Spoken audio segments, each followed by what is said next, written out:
That's what happens to a car when a ton weight falls on it. If the same weight fell on you, you wouldn't stand a chance. But a cubic yard of earth weighs a ton, and when a trench like this caves in, you're likely to get a good deal more than that on top of you. That's why accidents caused by collapsing excavations kill. In excavation work, there are two main types of accident: the collapse of the excavation onto people working in it, and accidents caused by men, machines, or materials falling into the excavation. All these accidents are caused by someone doing their job incorrectly. All could be avoided by following the correct working practice.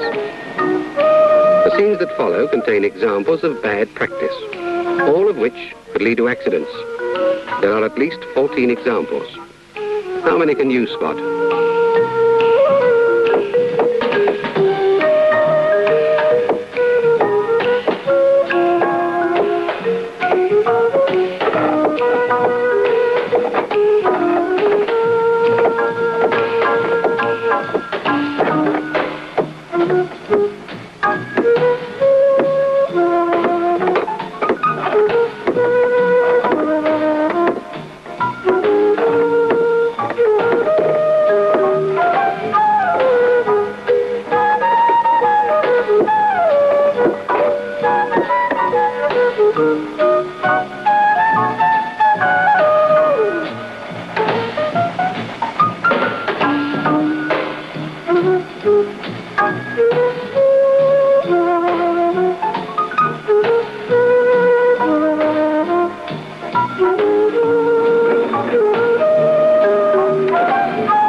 All ground can collapse without warning.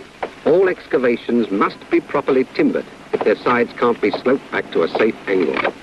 About the only thing right with the scenes you just saw was the timbering in the excavation. Properly supported like this, there's no danger of the trench collapsing. The poling boards are close-fitting and sunk below ground level.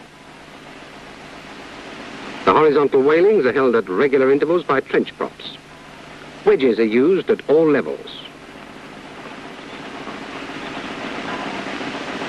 And ground props are fitted to support the wailings. But what about the men working in the trench? Not one of them is wearing a safety helmet.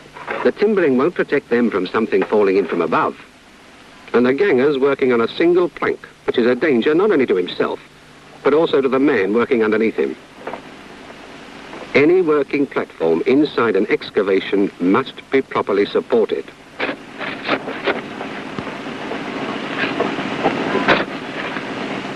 This man is working beyond the safety of the timbered area, even though there's a notice above his head warning him of the danger.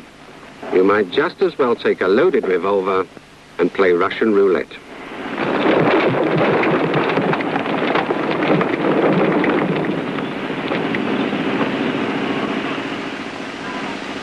If you're an acrobat in a circus, you get paid for climbing a ladder like this.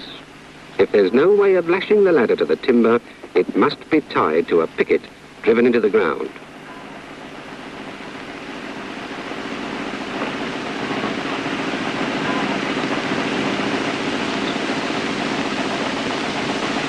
Earth and materials left too close to the edge of an excavation are an extra load on the side of the trench. and a menace to people working underneath. These two men are taking a chance to save themselves a bit of trouble. The trench is 6 feet deep and the earth seems safe enough, so they haven't bothered about timbering. But a fall of earth could kill. They could be doing the grave digger out of a job. Vibration or heavy loads passing too close to the edge of an untimbered excavation are a sure way of causing collapse.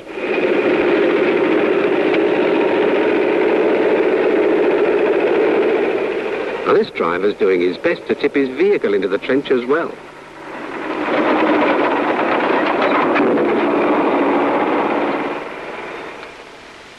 Stop blocks must be provided and properly tied down to prevent dumpers and lorries from overrunning the edge.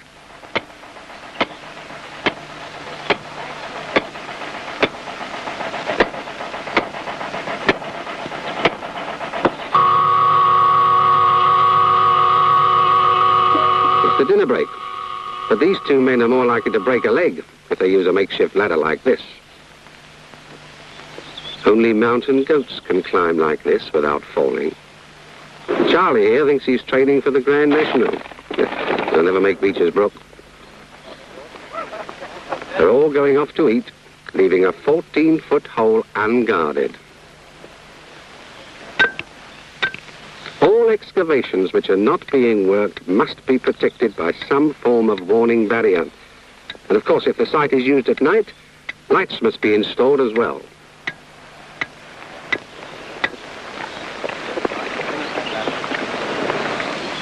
This excavation is no longer a danger. There's a safety barrier, the sides are shored up,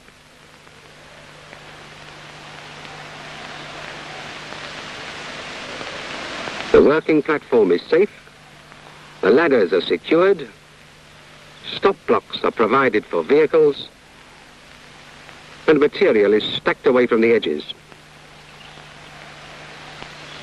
But remember, the greatest danger in excavation work is from the collapse of earth, and no earth is safe from collapse unless it is properly supported. A cubic yard of earth weighs a ton. You have to be dead to support that weight on top of you.